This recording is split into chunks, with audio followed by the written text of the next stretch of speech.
On this slide, I will show you how the same subject matter can be tested at level 1, level 2, level 3 or level 4.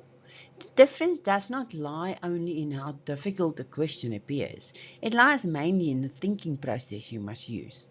Must you simply recall a fact, understand its practical meaning, apply several requirements, or analyze the situation and make a judgment? The cognitive levels are important because they determine the configuration and placement of questions in the exam paper. That brings us to one of our golden exam strategies. Answer the easier outer sections first and leave the difficult sticky middle for the last. Cognitive Level 1, a knowledge question. A Level 1 question tests our ability to recall knowledge directly. These questions focus on definitions, facts, and direct legislative requirements. You are not required to interpret a scenario or apply several requirements at the same time. Let's look at this example. Within which time frame must an FSP submit Part 2 of the debarment notification form? We are giving 4 possible answers. A. Within 5 days from date of debarment. B. Within 5 days from the date of submission of Part 1. C. Within 15 days from the date of debarment. D. Within 15 days from the submission of Part 1. To answer the question, you must recall the prescribed time frame and the event from which the time frame is calculated. The prescribed time frame is 15 days, calculated from the date of debarment. Be careful when reading the options. Option D also refers to 15 days, but it calculates the time frame from the submission of Part 1. That is not the prescribed starting point. The correct answer is therefore C, within 15 days from the date of debarment. Let us now look at Cognitive Level 2. Cognitive Level 2 tests comprehension. This means that you must do slightly more than simply recall a legal requirement. You must understand the stipulation well enough to use it in a simple practical situation. Here the question tells us that the representative was debarred on 5 April. It then asks, by which date must the FSP submit Part 2 of the debarment notification form?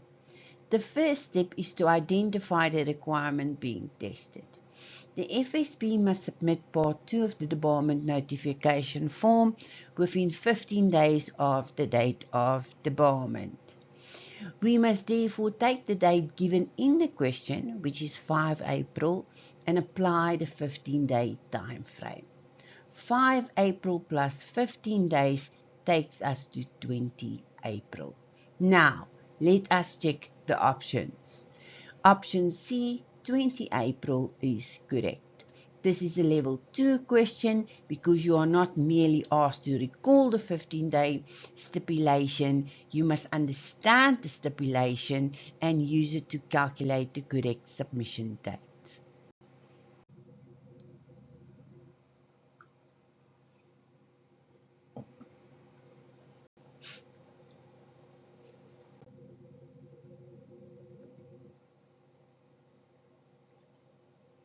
A level 4 question requires you to make a judgment based on the objective of the law.